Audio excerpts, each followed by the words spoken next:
Captain Veltar pressed his long, pale fingers against the cold metal wall of his ship. The vibrations told him everything he needed to know. The engines were dying. Soon they would stop forever. He walked through the narrow halls of the refugee ship. His people sat quietly in the dim light. Some held their children close. Others stared at nothing with empty eyes.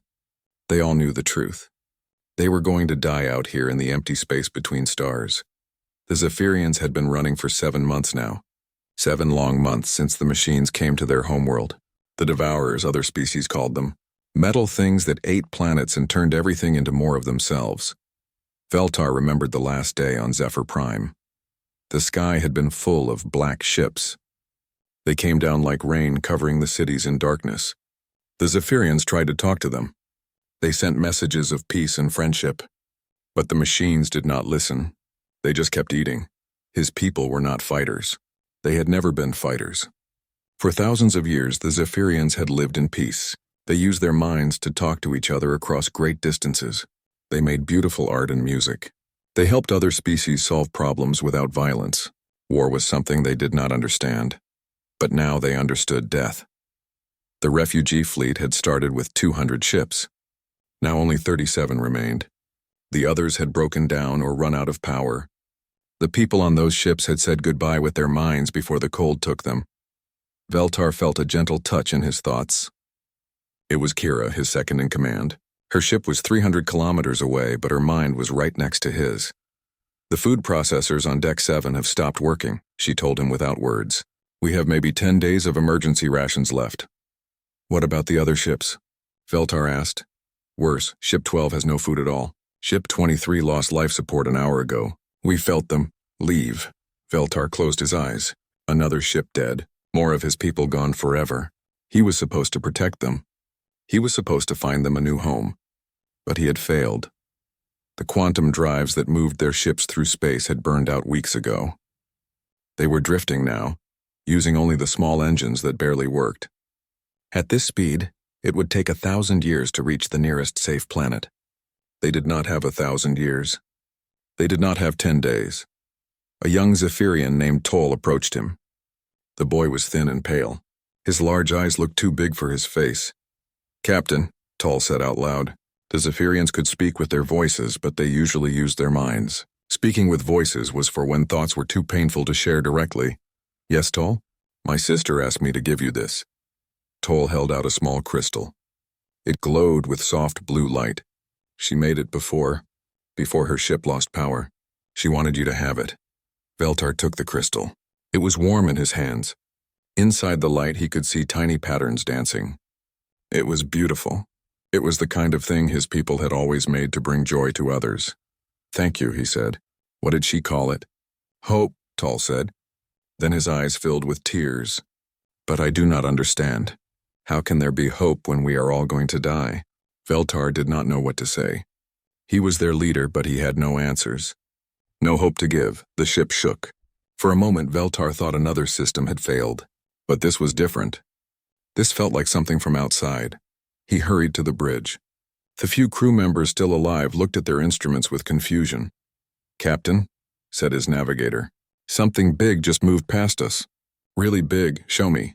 The main screen flickered to life. Space looked empty as always. But the sensors showed something else. There were shapes out there. Huge shapes moving in the darkness. Are they ships? Veltar asked. I think so. But they are bigger than anything I have ever seen. And there are so many of them. Veltar felt his heart grow cold. Devourers? I do not know. The energy patterns are different. These ships, they feel alive somehow. Kira's voice touched his mind from her distant ship. Veltar, are you seeing this? What are those things? I wish I knew. More ships appeared on the sensors, dozens, then hundreds. They moved in formation, like hunters surrounding prey. Veltar realized his people were trapped in the middle of them. Send a message to all ships, he said. Prepare for the end. If these are more machines, at least we will die together. But even as he said it, something felt wrong. The Devourers moved like machines. Perfect and cold and without feeling. These ships moved differently. They moved like living things. Like they were thinking and choosing and feeling. The largest ship was coming closer. It was massive beyond belief. Bigger than the largest Devourer ship Veltar had ever seen. Its hull was dark metal covered in strange lights. Parts of it looked damaged like it had been in many fights. "Captain," his communications officer said, "they are trying to talk to us." "What?" "I am getting signals." "Not machine language?" "Something else." "The computers are trying to translate." The screen filled with noise and static. Then slowly words began to form. The voice was strange. It sounded almost like a Zephyrian, but different. Rougher, stronger. "Unknown vessels, this is Admiral Sarah Chen of the Terran Expeditionary Fleet. We received a distress signal from this area. Are you in need of assistance?" Veltar stared at the screen. He could not believe what he was hearing. "Terrans?" he whispered. "But humans are just stories. Legends." His communications officer looked just as shocked. "Captain, what should I tell them?" Veltar looked around his dying ship, at his dying people, at the crystal of hope in his hands. "Tell them," he started, then stopped. "How do you ask strangers to save your entire race? How do you explain that you are the last of your kind, drifting alone in the void with no hope left?" "Tell them yes," he said finally. "Tell them we need help." The response came quickly. "Understood. Medical and supply ships are moving to assist. Please remain calm. Help is on the way." Through the mind link, Veltar felt something he had not felt in months. From ship to ship, from one Zephyrian to another, a feeling spread like warm light. It was hope, real hope. The humans had found them. Somehow in all the empty darkness of space they had found them, and they were offering help. Veltar held the glowing crystal up to the light and smiled for the first time in 7 months. Maybe Tall's sister had been right. Maybe there was still hope after all. Outside, the human ships moved closer. And for the first time since the Devourers came, the Zephyrians were not alone. The human ships moved like nothing Veltar had ever seen before. They did not drift or float the way most ships did in space. They moved with purpose, like predators that knew exactly where they were going. The largest ship came so close that Veltar could see details on its hull. It was covered in scars and burn marks. Some areas looked like they had been rebuilt many times. This was a ship that had seen war. "Admiral Chen wishes to speak with the leader of your fleet," the human voice said through the communication system. The words still sounded strange, but the translation was getting better. "I am Captain Veltar of the Zephyrian refugee convoy," he replied. "I speak for my people." The screen changed. Now Veltar could see inside the human ship. A woman looked back at him. Her skin was darker than his pale Zephyrian skin, and her hair was black and short. But her eyes were kind. They reminded him of his own people's eyes when they were trying to help someone. "Captain Veltar," Admiral Chen said, "my name is Sarah Chen. I command this fleet. We picked up emergency signals from your ships 3 days ago. How many people are you carrying?" 12,437, Veltar said. Then he stopped. "No, wait, we lost another ship today. 12,191. The Admiral's face grew serious. 12,000. And you are all refugees?" "Yes, we are the last of our kind. The machines destroyed our homeworld. We have been running ever since." "The machines," Admiral Chen said. "Do you mean the Devourers?" Veltar felt surprised. "You know of them?" "We know them very well. We have been fighting them for 3 years now. They destroyed 2 human colonies before we learned how to stop them." "You fight them?" Veltar could not hide his shock. "But they cannot be fought. They are too many, too strong." Admiral Chen smiled, but it was not a happy smile. It was the smile of someone who knew about war and death and hard choices.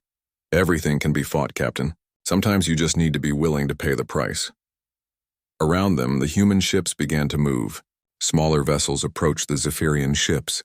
Veltar watched on his sensors as they came closer and closer. "What are they doing?" he asked. "Docking," Admiral Chen said. "My people are bringing supplies and medical help. Some of your ships look like they are barely holding together. You would help us? But you do not even know us." The Admiral looked confused. "Does that matter? You sent a distress call. People are dying. Of course we help." Veltar felt the minds of his people reaching out to him. They were all watching, all listening. They could not believe what they were seeing either. The first human ship docked with Veltar's vessel. He heard the sound of airlocks connecting. Then the inner door opened. A human stepped through. It was a man with yellow hair and blue eyes. He wore a uniform covered in tools and equipment. Behind him came other humans carrying boxes and strange devices. "I am Engineer Martinez," the man said. "We are here to fix your ship." Veltar stared. The human was shorter than a Zephyrian, but he looked strong. His hands were rough from work, and he moved with confidence like someone who solved problems every day. "Fix our ship?" Feltar repeated. "Your life support is failing. Your engines are dead. Your food systems are broken." Martinez looked around the bridge and shook his head.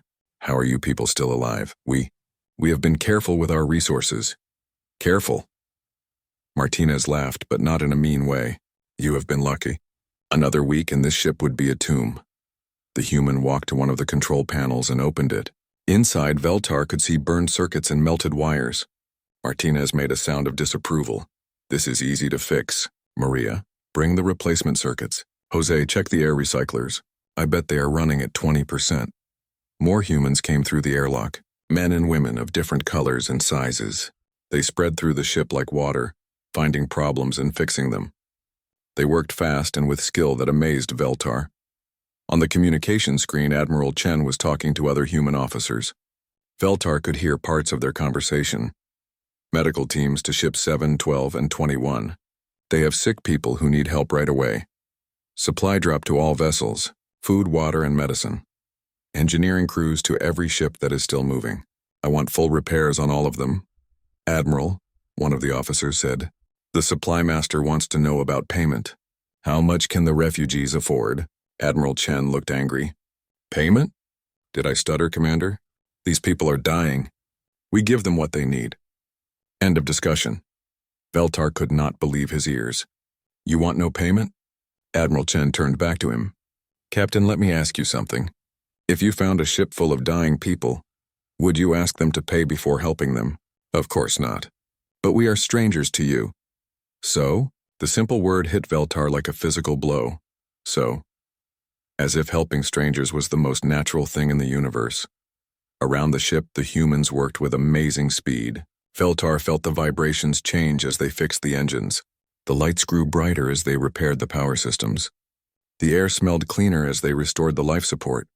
Martinez came back to the bridge. His hands were dirty, but he looked pleased. "Engines are online. Life support is running at 95%. Food processors will be working in an hour." He looked at Veltar. "Your ship is old, but it is well built. It will last many more years now." "How long did that take you?" Veltar asked. 3 hours. 3 hours. Problems that had been killing his people for months fixed in 3 hours. "Admiral Chen," Veltar said into the communicator, "I must ask, why do you do this? What do you want from us?" The Admiral looked tired. "Captain, have you ever heard the human saying no good deed goes unpunished?" "No. It means that when you help people, sometimes bad things happen to you because of it. Sometimes people take advantage of your kindness. Sometimes they attack you for being different." She paused. "But we do it anyway. Why?" "Because someone has to. Because if we do not help when we can, what kind of people are we?" Veltar felt something he had not felt since childhood. It was the warm feeling of being safe, of knowing that someone stronger was looking out for him. Through the mind link, he felt his people experiencing the same thing. On ship after ship, humans were working to save Zephyrian lives. They asked for nothing. They expected nothing. "They just helped, Admiral," Veltar said. "How do we thank you for this?" Admiral Chen smiled. This time it was a real smile. "You live, Captain. You survive and find a new home and raise your children. That is thanks enough." But even as she spoke, alarms began to sound on the human ships. Officers started running on the bridge behind Admiral Chen. Her smile disappeared. "Admiral," a voice called. "Long-range sensors are picking up multiple contacts, big ones." Moving this way fast, Admiral Chen's face went hard. "Devourers?" "Yes, ma'am. A lot of them. Maybe 3,000 ships." Veltar felt his heart stop. 3,000? Admiral Chen looked at him with eyes like steel. "Captain, how long ago did you leave your home world?" 7 months. They followed your trail. They have been tracking you all this time." The Admiral stood up. "How long until they get here?" 72 hours, ma'am." Admiral Chen nodded. "All ships, battle stations. Begin combat preparations immediately." "Admiral," Veltar said, fear making his voice shake. "You must run. Save yourselves. 3,000 Devourer ships cannot be fought." Admiral Chen looked at him with that steel expression. "Captain, we did not come here to run." And Veltar realized that the humans were going to fight. They were going to fight 3,000 devourer ships to protect 12,000 refugees they had never met before. They were going to die for strangers, and they did not seem afraid. The human fleet changed in ways that scared Veltar. Ships that had been helping his people suddenly grew teeth. Weapons emerged from hidden places in their hulls. Gun ports opened like hungry mouths. What had looked like peaceful vessels now looked like instruments of death. Veltar watched from his bridge as the humans worked. They moved with the same calm efficiency they had shown while fixing his ships. But now they were preparing for war. "Admiral Chen," he said over the communication link, "please, you must listen to me. The Devourers cannot be stopped. They have consumed 100 worlds, destroyed 1,000 fleets. No one has ever beaten them." Admiral Chen was standing in front of a large display showing the positions of all the ships. Human officers moved around her, giving reports and receiving orders. "Captain," she said without looking away from her work, "has anyone ever tried to fight them the way humans fight? I do not understand." Now she looked at him. Her eyes were calm, but there was something in them that made Veltar step back. Something dangerous. Other species fight wars to win territory or resources or to make their enemies surrender. Humans fight wars to make our enemies stop existing. A chill ran down Veltar's spine. "What do you mean?" "I mean, we do not accept surrender from machines that eat planets. We do not negotiate with things that destroy entire civilizations. We kill them all or we die trying." On his ship, Martinez was still working with the Zephyrian crew, but now he was doing something different. He was showing them how to hide. "Your ships need to stay in the center of our formation," the engineer explained. "We will put you inside a sensor shadow. The Devourers will have trouble seeing you." "But what if your ships are destroyed?" asked Toll, the young Zephyrian who had given Veltar the crystal. Martinez looked at the boy. "Then you run. You run as far and as fast as you can. What about you? We will be dead. But you will be alive. That is what matters." Toll started to cry. "I do not want you to die for us." Martinez knelt down to the boy's level. "Kid, let me tell you something about humans. We are really good at two things. We are good at fixing broken things, and we are good at breaking things that need to be broken." He pointed toward the approaching Devourer fleet. "Those machines out there? They need to be broken." Through the mind link, Veltar felt his people's fear and confusion. They did not understand humans. The concept of dying for strangers was foreign to them. Zephyrians helped each other because they were connected by their minds. They felt each other's pain. But humans helped people they could not even touch with their thoughts. "Admiral," Veltar said, "I must ask you again. Why do you do this? What do humans gain by dying for us?" Admiral Chen stopped what she was doing. The bridge grew quiet. All the human officers listened. "Captain, do you know what happened to the first human world the Devourers attacked?" "No. It was called New Shanghai. 3 million people lived there. Farmers and teachers and children and old people. People who had never hurt anyone." Her voice grew hard. "The Devourers gave them no warning. No chance to surrender or evacuate. They just came and consumed everything." She walked to the display and pointed to an image of the Devourer fleet. "We found the planet 3 weeks later. It was empty. Not just dead, empty. No plants, no animals, no buildings. No graves for the dead. Just bare rock and metal machines." The bridge was completely silent now. "We learned something that day, Captain. We learned that some things in this universe do not care about peace. They do not care about mercy or negotiation or finding common ground. They only understand destruction." Admiral Chen turned to face the communication screen. "So we decided to speak their language." Alarms began to sound. A new voice came over the ship's communication system. "All hands, this is Admiral Chen. The Devourer fleet will reach us in 60 hours. I know what you are thinking. 3,000 enemy ships against our 700. Those are not good odds." Veltar could hear her voice on every human ship in the fleet. Thousands of people listening to their leader. "But I want you to remember something. Every one of those machines out there was built from the bones of innocence. Every Devourer ship represents a world that died screaming. Children who never got to grow up. Families who were torn apart." The Admiral's voice grew stronger. "Today we have the chance to make them pay for every life they took. Every world they destroyed. Every dream they crushed." She paused. "I will not lie to you. Many of us will die in the next few days. Maybe all of us. But we will not die alone. We will take as many of them with us as we can." On Veltar's bridge, the human engineers had stopped working. They were listening to their admiral's words. "Some of you are thinking about your families back home. About the people you love. That is good. Remember them. Fight for them. Because if we fail here, the Devourers will come for them next. Martinez looked at Toll. You hear that, kid?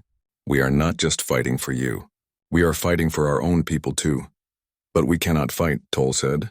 We do not know how. You do not need to know how to fight. You just need to know how to survive.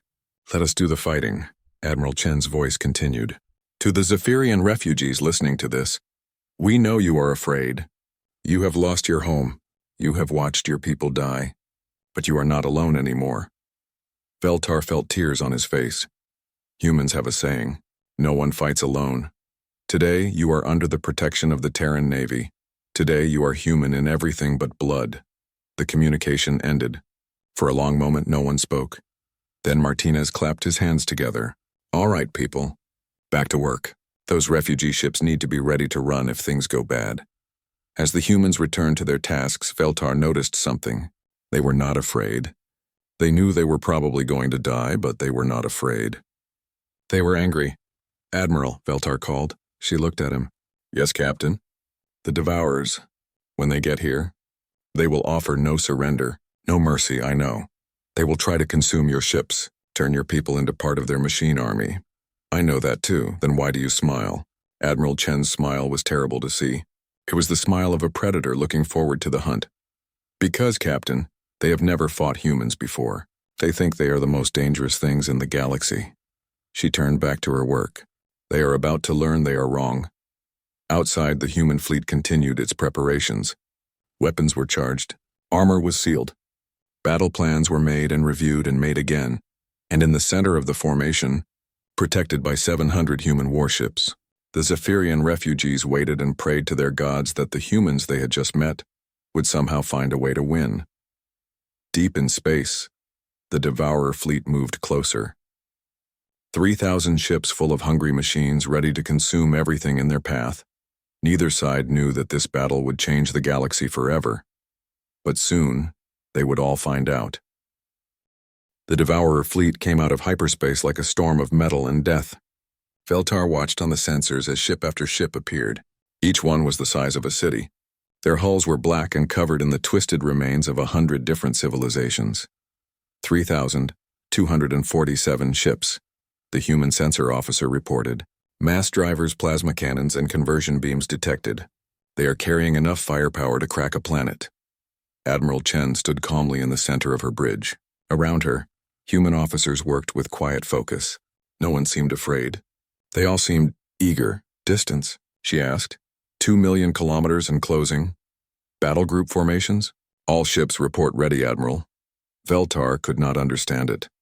The humans had 700 ships. The Devourers had more than 3,000. The mathematics were simple. The humans were going to lose. Admiral Chen, he called through the communication link. It is not too late. You could still escape. She looked at him with those calm, dangerous eyes. Captain, watch and learn something about humanity. The Devourer fleet moved into attack formation. Their ships arranged themselves in perfect geometric patterns. No wasted movement. No emotion. Just cold mechanical efficiency. They are beautiful in a way, Admiral Chen said. Perfect killing machines. No fear, no doubt, no hesitation. She smiled that terrible smile again. Too bad for them that perfection is predictable. The lead Devourer ships began to accelerate. They came straight at the human fleet like arrows shot from a bow. Their weapons powered up, ready to tear the human ships apart. Admiral, the weapons officer said, they are in range. Not yet. The Devourer ships came closer. Veltar could see them clearly now on the visual display. They looked like metal spiders the size of mountains. Their hulls bristled with weapons and sensors. Admiral, they are almost on top of us. Wait. The first Devourer weapons fired. Beams of pure energy lanced through space, bright enough to burn out unprotected sensors. They struck the human fleet and nothing happened. The energy beams hit some kind of barrier around the human ships. The light scattered like water hitting a window. Shields holding at 90%. The defense officer reported. Admiral Chen nodded. Now they know we have energy shields. Now they will adapt. She looked at her weapons officer. Fire! The human fleet erupted in light. But these were not energy weapons like the Devourers used. These were projectiles. solid chunks of metal moving at incredible speed. The first wave of devourer ships tried to dodge, but they were too close together, moving too fast. The human projectiles tore through their formation like stones through glass. Explosions bloomed in space as devourer ships died, but more kept coming. "First blood to us," Admiral Chen said. "But they learn fast. Watch." The next wave of devourer ships spread out. They fired different weapons. Some were energy beams that could cut through the human shields. Others were metal projectiles like the humans used. Now human ships began to die. Veltar watched in horror as a human destroyer was torn apart by devourer fire. The ship broke in half, spilling air and light and people into the void. But the human response was immediate. 3 more ships moved to fill the gap. They poured fire into the devourers that had killed their comrade. "This is what I meant," Admiral Chen said to Veltar. "Other species fight to win. Humans fight to make our enemies pay." The battle spread across millions of kilometers of space. Ships chased each other between asteroids and gas clouds. Explosions lit up the darkness like new stars being born. Veltar watched a human cruiser ram itself into a devourer mothership. Both ships exploded, but the human captain had aimed carefully. The debris from his ship struck 2 more devourer vessels. "Why did he do that?" Veltar asked. "He could have retreated." "Because 3 dead enemy ships are worth more than 1 live human ship," Admiral Chen replied. "That captain just saved 100 lives on other vessels." The devourers began to change their tactics. They had learned that humans would sacrifice themselves to kill enemies. So they started staying farther away, using longer-range weapons. But the humans adapted too. Small, fast ships broke from the main fleet. They moved like insects, buzzing around the larger devourer vessels. Too small to hit with the big guns, but carrying weapons that could hurt the enemy. "Torpedo boats," Admiral Chen explained. "Each one carries enough antimatter to vaporize a city block." Veltar watched one of the small human ships dive toward a devourer capital ship. The enemy vessel tried to swat it away with point defense guns. But the human ship was too fast, too clever. The torpedo boat slammed into the devourer's hull and exploded. The massive enemy ship shuddered and went dark. But even as they fought with incredible skill and bravery, the humans were being overwhelmed.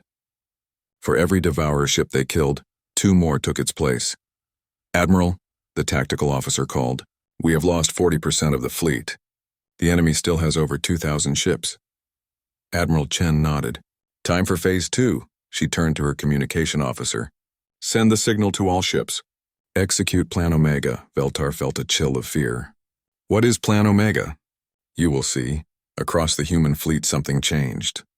The ships stopped trying to fight defensively. Instead, they began to group together into tight formations. They flew straight at the largest concentrations of devourer ships. "They are going to ram them," Veltar whispered. "Some of them, yes, but watch carefully." The human battle group smashed into the devourer formations. Ships on both sides exploded in brilliant flashes. But as they died, the human vessels did something unexpected. They released clouds of small objects, thousands of tiny metal spheres that spread through space like seeds on the wind. "What are those?" Veltar asked. "Nanobombs. Each one contains enough explosive to destroy a fighter, and they are programmed to home in on devourer ships." The metal spheres swarmed over the devourer vessels like angry insects. Explosions rippled across enemy hulls as the tiny weapons found their targets. Suddenly the battle was even again.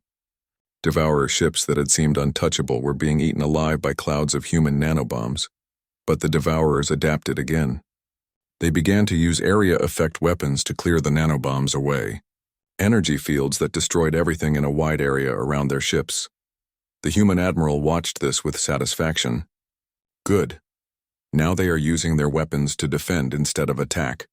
They are thinking like prey instead of predators. But they are still winning, Veltar pointed out. "You have lost half your fleet." Admiral Chen looked at him. "Captain, would you like to know a secret about human military tactics?" "What?" "We never use our best weapons first. We save them for when the enemy thinks they are winning." She turned to her weapons officer. "Charge the stellar compression device."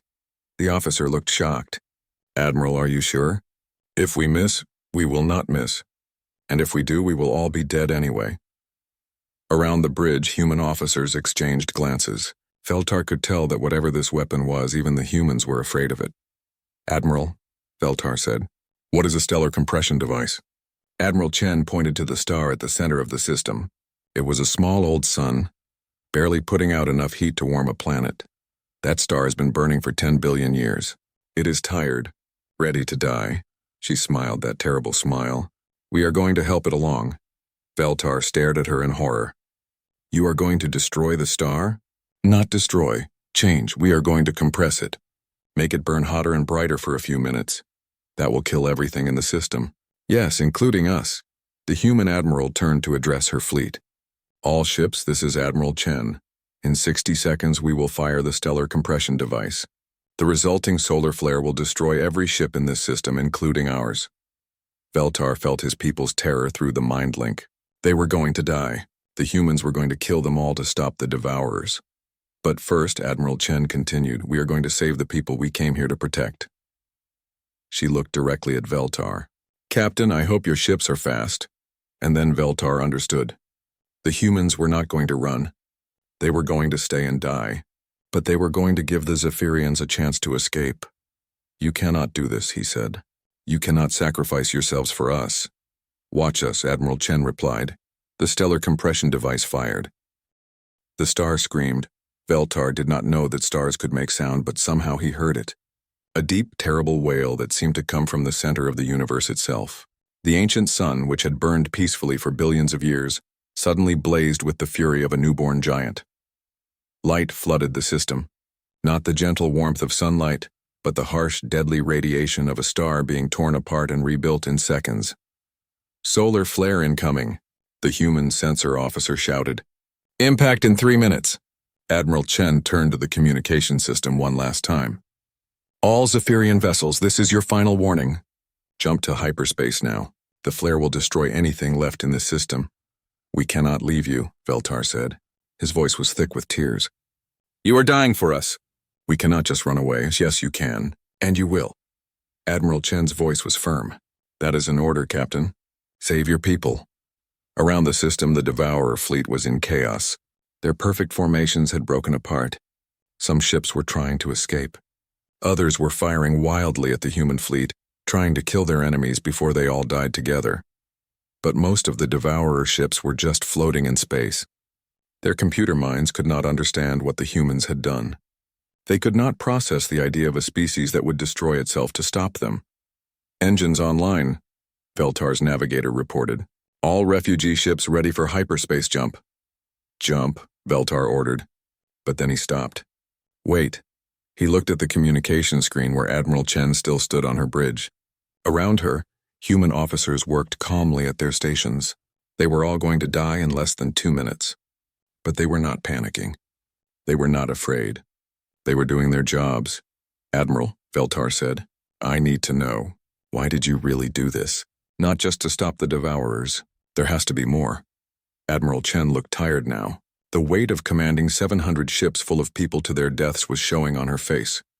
Captain, do you know what the worst part of my job is? No, writing letters to families. When one of my people dies, I have to write to their husband or wife or children. I have to tell them that their loved one is not coming home. She paused. I have written 3,000 letters in the last year. Veltar waited. He could tell she was not finished. Each letter is for someone who died fighting the Devourers. Someone who died trying to save people they never met on worlds they never saw. Admiral Chen looked directly at him. Today I will not have to write any letters. Because everyone who dies today dies together, and they die knowing that 12,000 refugees will live because of their sacrifice. The star's light grew brighter. In the distance, the first Devourer ships began to burn as the solar radiation hit them. Jump now, Captain. That is my final order. Admiral, Veltar started. Go! The Zephyrian fleet engaged their hyperspace drives. One by one, the refugee ships disappeared in flashes of twisted light. Veltar's ship was the last to leave. As the jump began, he saw the solar flare reach the human fleet. The massive wall of radiation and energy swept over the ships like a wave of fire. Some human vessels tried to run, but they were too slow. The flare caught them and burned them to atoms in seconds. Others turned to face the wave. Veltar saw Admiral Chen's ship, the great dreadnought Indomitable, flying straight into the heart of the destruction. Her guns were still firing at Devourer ships even as the hull began to melt. Then the hyperspace jump took effect, and Veltar could see no more. The refugee fleet emerged from hyperspace 3 systems away. They were safe. 12,000 Zephyrians had survived because 700 human ships had chosen to die. Through the mind link, Veltar felt his people's grief and confusion. They did not understand what had happened. How could strangers make such a sacrifice? How could anyone choose to die for people they barely knew? But Veltar understood. The humans had not died for the Zephyrians. They had died for an idea. The idea that some things were worth dying for. That innocent people deserved protection. That evil should not be allowed to win, no matter the cost. 3 days later, the Zephyrian fleet reached a safe system controlled by the Galactic Council. They were welcomed and given temporary homes while permanent arrangements were made. It was there that Veltar learned the truth about what had happened. The human fleet had not been destroyed. They had suffered terrible losses. 400 ships and 20,000 people had died in the solar flare. But Admiral Chen and 300 ships had survived. More importantly, the Devourer fleet was gone. All 3,000 ships had been destroyed by the stellar weapon. The machine intelligence that had threatened the galaxy for decades was finally dead. The news spread across known space like wildfire. The Devourers were defeated. Humanity had done what no other species could do. They had found a way to stop the unstoppable. But for Veltar, the real miracle was smaller and more personal. Admiral Chen had kept her promise. She had sent rescue ships to collect any human survivors from the battle. And she had sent a message to the Zephyrian refugees. Captain Veltar, the message began, I hope this finds you and your people safe. I wanted you to know that the sacrifice was worth it. Intelligence reports indicate that this was the main Devourer fleet. With it gone, the machine plague should finally end. The message continued. I also wanted you to know that the Galactic Council has agreed to provide your people with a new homeworld. It is called Haven Prime. It has good soil and clean water and plenty of room for your children to grow. Veltar felt tears on his face as he listened. But most importantly, I wanted to tell you something about humanity. What we did for you was not special. It is what we do. We protect people who cannot protect themselves. We stand between the darkness and the light, and we never ever abandon our friends. The message ended with coordinates for Haven Prime and an invitation. When you are ready, when your people have built their new home, you are welcome to visit Earth. We would be honored to show you our world. After all, you are human now in everything but blood, and humans take care of each other. 6 months later, Veltar stood on the surface of Haven Prime. Around him, Zephyrian children played in fields of blue grass under a gentle sun. The adults were building homes and planting crops and making art again. They were alive.